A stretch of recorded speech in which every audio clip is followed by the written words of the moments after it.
Gaano mo? Ha? Gaano mo? Gaano na? Kalab si Beyonce. 2023. Yan yung unang kita yata namin ni Beyonce. Ito yata yun. O pangalawang beses. Sa bahay na nila yan? O doon sa Unang tinirahan vlog. nila? Oo. Kalab team pa po niya dyan si Lolo. Sa ba? Totoo yun? Wala pa ako nun ay. Alam ko na. Crush mo ako, no? Eh ako. Gusto mong tanongin?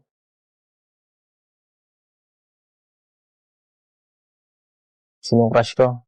Gusto mong tanongin? Kasi maya pa yan.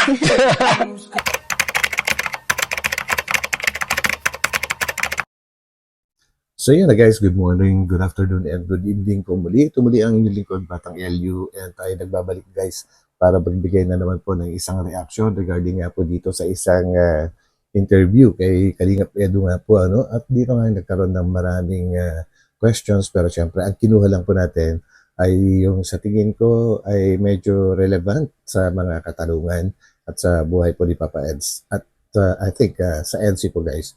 So, yan. At ang isang katanungan dito guys ay kung gaano niya kamahal si Beyonce, at dito nga ay hindi man niya sinagot ng direkta. Pero guys, meron siyang isinuggest na isang video na ating panonoodin, at ito ang isang pinakagusto ko. So, dahil kapag po napanood natin ito at ating na-decipher kung ano man ang meaning ng ginawa niya, ay doon natin makikita kung gaano niya kamahal talaga si Beyonce. So, samahan po ninyo ako guys. Nagalab shoutout po sa lahat ng mga solid Kalingap supporters, and ganun na rin po sa aking mga subscribers, and special mention po kay Madam Malu Infante na nagpapa-shoutout po. So yan, samahan po ninyo ako guys, and huwag po natin kalimutang suportahan palagi ang buong Team Kalingap sa pangunguna po yan ni Kuya Val Santos Matubang, Ate Edna Vlogs, and syempre si Kalingap Rob. So let's go! Yes, sir.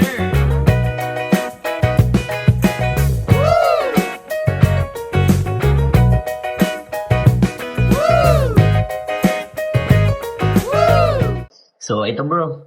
One word para kay Beyonce ngayong 18 na siya, and explain.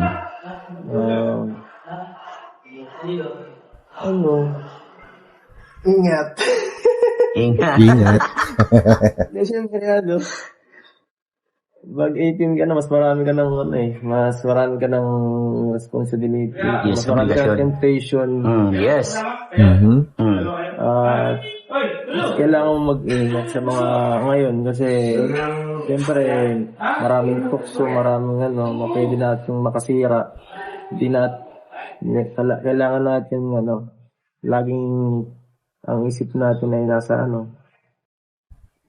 tuwid kasi So yan, tama naman yun guys, yung kanyang sinabi po dahil kapag nasa legal age na ay mas marami na tayong mga pwedeng gawin na legal sa ating batas po so mas nagkakaroon tayo ng mga pagkakataon na subukan ang isang bagay na hindi natin pwedeng gawin nung tayo ay underage, and so kailangan po talaga ngayon na mas matinding guidance galing po sa mga nakapaligid kay Beyonce, and especially sa mga magulang niya at kay Papa Edu, and andyan naman sina Kalingap Rob, sina Kuya Vile, and syempre sa mga iba pang mga K-boys. Yun.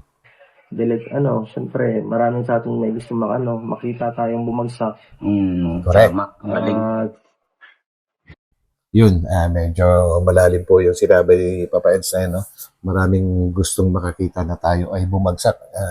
He is talking about themselves po ni Beyonce, and alam naman natin na maraming mga fake news na lumalabas po na nai-involve yung kanilang mga pangalan, especially Beyonce and Papa Eds, mga nagagawan po ng kwento na walang wala pong concrete na evidence, basta na lang lumalabas sa ere or sa YouTube o kahit saan sa social media na nakakaladkad po yung kanilang pangalan. Yan po yung talagang pag-iingatan nila guys. Ganda ng bahay mo bro. Hindi tayo dapat maging kampante.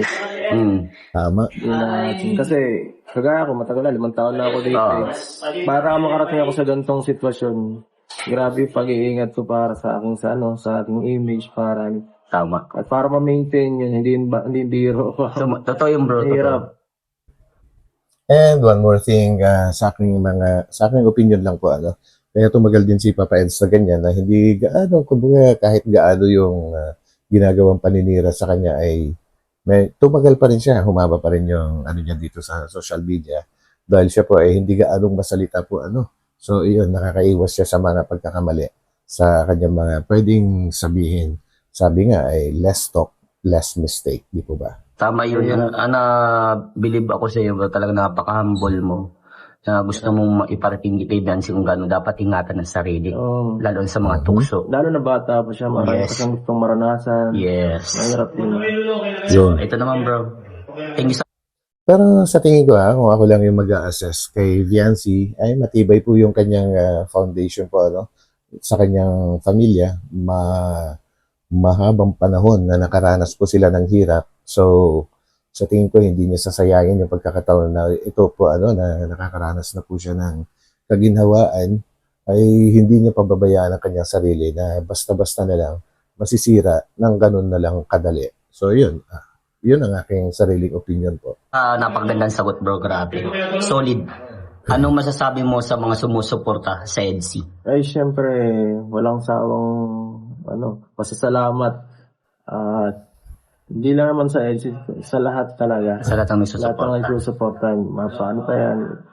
Lahat ng suporta ng Kalingap, at hanggang ngayon talaga matatag yung fanbase natin. Tama. Hindi yun talaga, kagaya na sabi ko nakaraan kay Kuya ay Kuya Kalambin, talagang yung fanbase natin talaga sobrang solid. At talaga, kung nasaan yung idol nila, hinahabol nila Bihira yung ganong klaseng fanbase. Yes. Na tapos nag-i-stick pa talaga sila. So, kung nasaan ka, habol-habol ka, talagang hindi sila basta-basta nawawala. Ang tagal nilang mahal. Taon na nga pero yung community ng Kalingap, hindi siya pabagsak pataas pa Doon ako Correct. nag-ibig. And yun yung mga tinatawag na solid na supporters. Meron din mga nagkukunyari na sumusuporta pero hindi talaga solid.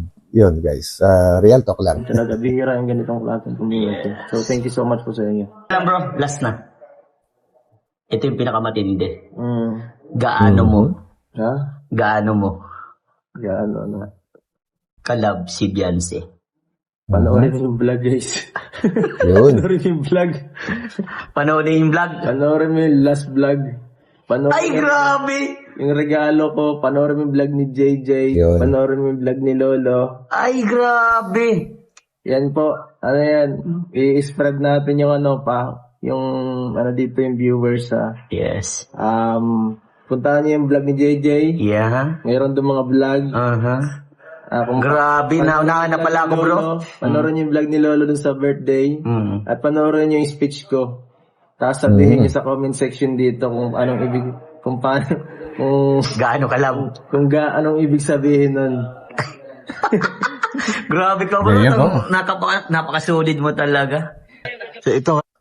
So yun guys, so ang napili ko ngayon na puntahan natin at bigyan ng reaksyon na itong vlog po ni Kalingap JJ na kung saan I think nangyari ito 1 week before po yung debut celebration po ni Biancy po kasi medyo malalim yung kanyang ginawa dito. Hindi ordinary, hindi kagaya na nagbigay lang ng isang material na bagay. Hindi, ito ay talagang mahabang kwento na pinaigsi ng nating makikita po ngayon po So yan guys, and ito yung sinasabi ko kanina, sa tingin po ng iba ay napakasimpleng bagay, pero para sa akin ay hindi.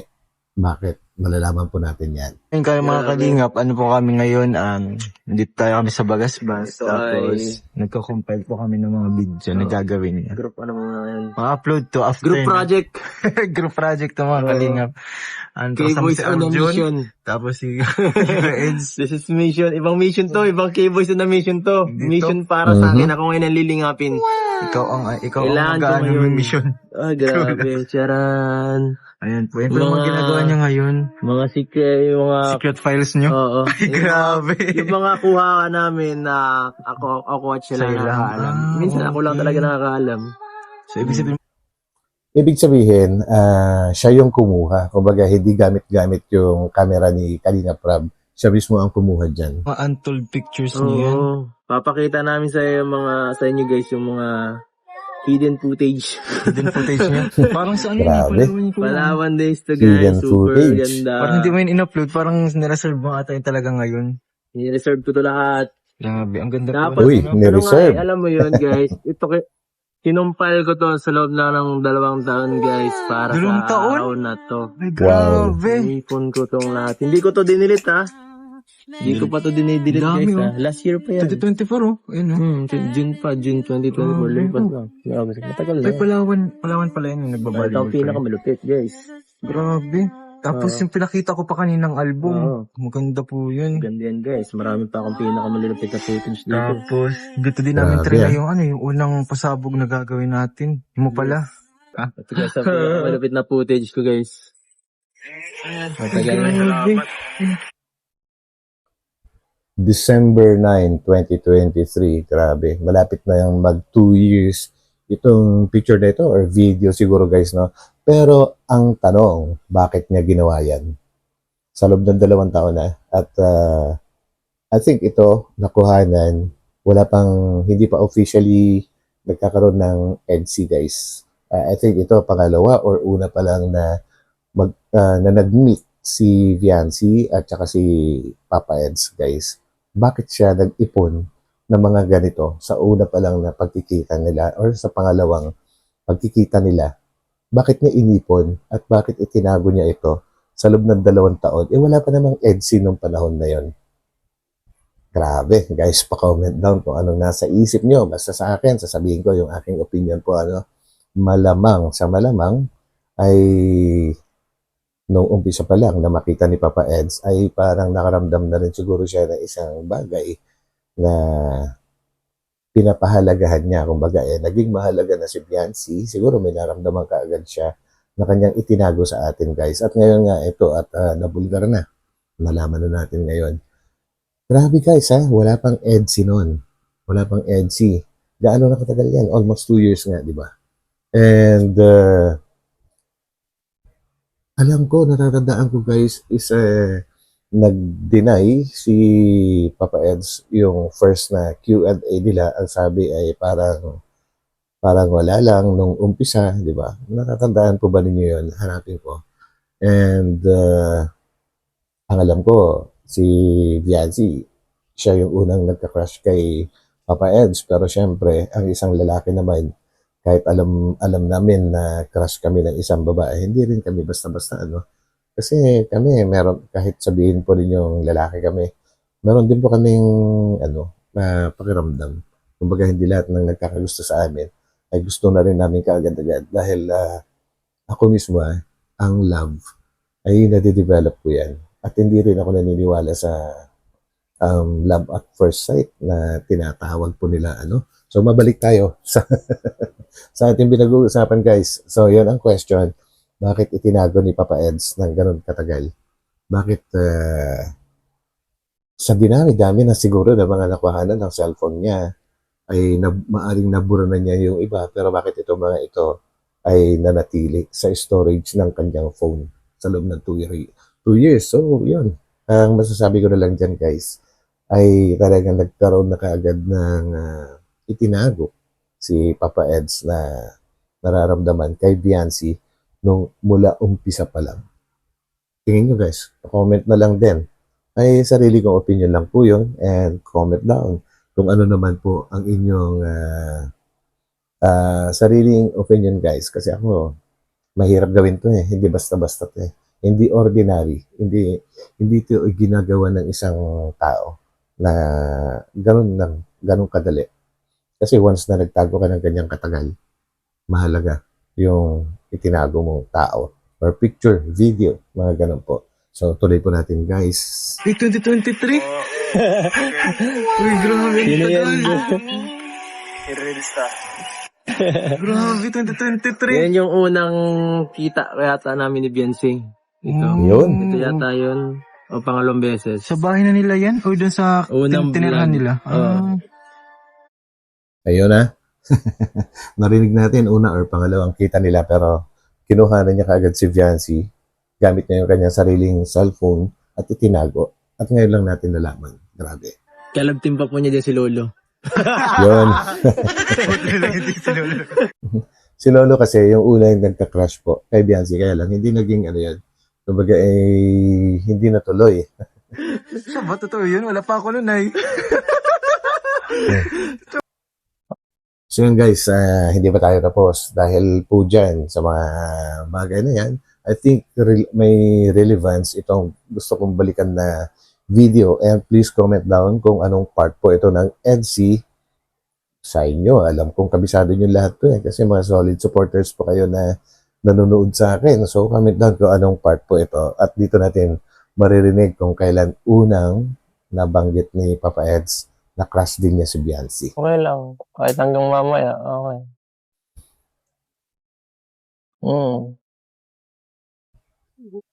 Actually guys, hindi ko na kanuhanan na masyado mahaba. Explain ko na lang kung ano yung pinag-uusapan po nila. Dito kasi ay hindi pa masyadong nagsasalita si Viancy po. Kaya si Papa Edu ay gumagawa ng kung ano-ano na lang na mapag-uusapan. Kung ano-anong topic, mapagsalita lang niya si Viancy. Yun. Doon na lang po tayo. Nakalakad po. Lakad-lakad. Opo. Sige. Lakad na. Tara na nga. Ang cute. Grabe, ang ganda na dapat na si Lakad-lakad. Viancy. Ang damin ang simoy ng hangin. Anong oras or araw to tumataas itong tubig dito? Paggabi Kakaibang po topic. Magabi. mga 7 or 8. Hindi ka naman natatakot kapag ka naalalim yan. Tapang mo naman. Mahilig ka ba mga isda? Dito? Dati po. Dati? Sumasama ka? May Shokoy ba dito? Anong pinagkakalibangan mo naman dito? Alam nyo guys, ang mga simpleng bagay yung mga ginagawa ni Papa Eds, pero lahat po yan ay part ng kanyang effort para baguhin po yung pagiging mahihain ni Viancy. Kumbaga, hindi man napapansin ng iba. Pero para sa akin, kumbaga, pansin na pansin ko lagi mula umpisa ay talagang sobra yung effort ni Papa Eds para baguhin po si Viancy para magkaroon siya ng confidence sa kanyang sarili. Yun. Ano po yung labahan lang po. Labahan lang. Ang grabe naman libangan mo. Grabe. Nag-i-enjoy ka habang naglalaba? Itong favorite ko itong pantalon, ganyan. Ganon. Anong favorite mo Pag labahan? naglalaba po, nagkakanta lang po kayong gano'n lang. Ayun. Kanta-kanta ka. Paano nga? Sige nga, sample nga kung paano maglaba habang nagkakanta. Lada. Ganon. Kulit. Nahiya ka pa rin sa akin?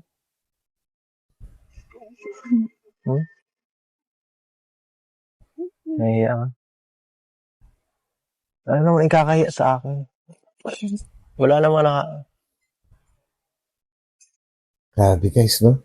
Pangiti-ngiti lang talaga si Viancy. Pero ito yung, ito yung pinag-umpisahan po ng lahat nagpakilig sa lahat po. Kasi yung mga gestures ni Viancy, napakasimple. Pangiti-ngiti. Pag kinakausap siya, hindi nagsasalita. Pero ang daming kinikilig. Kasi nagkakaroon ng interpretation.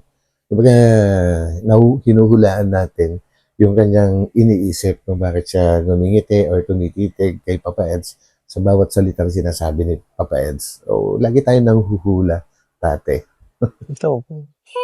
Kung ano-ano lang naman ginagawa ko, hindi naman nakakaano. Parang ewan lang.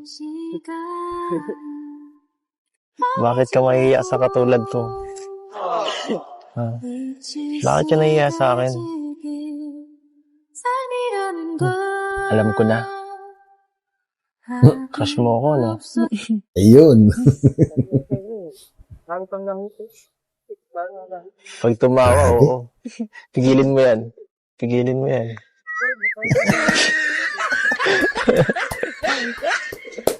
Pinigilan mo talaga.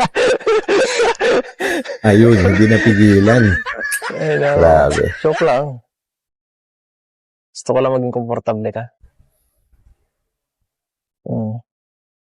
Nabawasan na ba ang hiya mo sa akin? Wala nang lumala.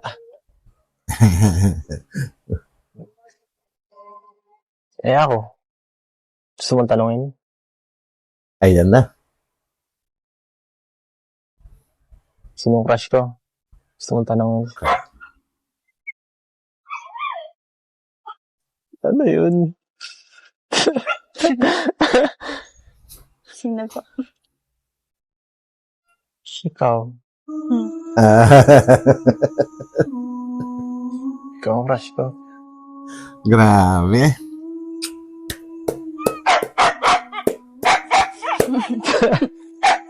Sino po yan? Hindi guys. Kumbaga, di papayad sa pabiro po ang pagkakasabi niya yung si Biancy yung crush niya. Pero syempre, alam naman po natin lahat na ang isang biro ay palaging kalahating katotohanan at kalahating hindi totoo ang bawat biro. Diba guys? So yun, grabe. Yun yung mga time na talagang sobra-sobra yung mga kiligan ng mga supporters po ng EDSI. Isa lang yan.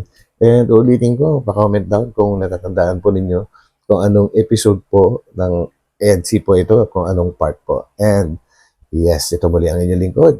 Batang LU, hanggang dito na lang ulit at magkita-kita po tayo sa aking susunod na upload. So God bless po sa inyo at tayo magpapaalam po muna panandalian. So bye-bye po. Bye.